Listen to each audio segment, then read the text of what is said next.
Hi, it is Jess at Jessica Crystals, and today I want to talk about the topic of love and romance and relationships and soulmates. So, this is one of those topics where it's very multifaceted, very multidimensional, and for me to just say, here's some crystals to use for attracting the love of your life, that's really not how it works. That would be really just kind of like surface level in regards to like the grand scheme of what's really going on from an energetic standpoint. And so when it comes to the topic of attracting a romantic partner into your life, there's a lot at play there. I mean, yes, there are crystals that you can work with for that, but from an energetic standpoint, there's a lot of different things that are also needing to happen at the same time.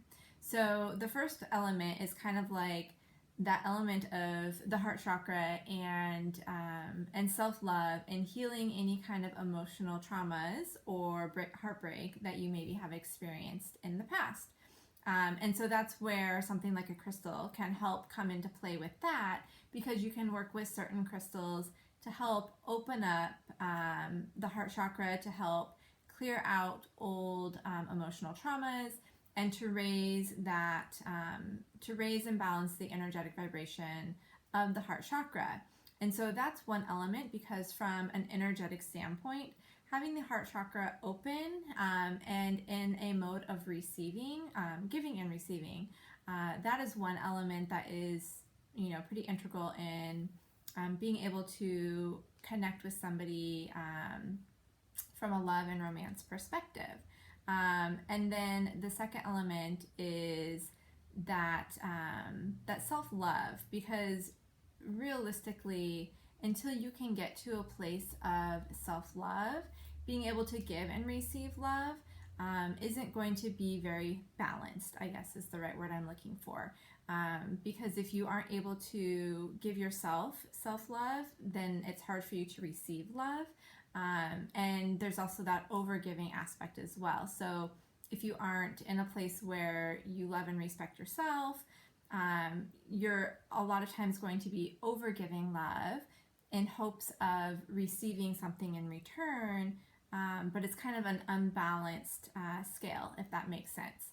So if you can work on that element of self-love, which again, crystals can help with that, that creates a more balance in regards to meeting someone that can have an equal give and take, or give and receive of that energy of unconditional love.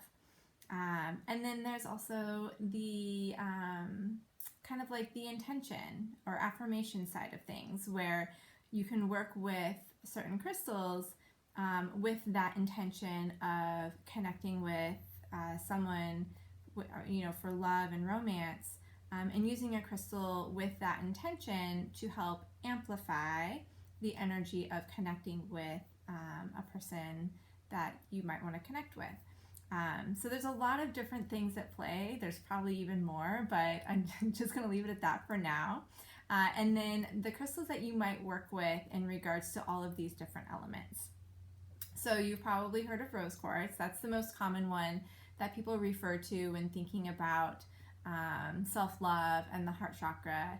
And so rose quartz is that energy of self-love and just love in general, and nurturing and healing the heart.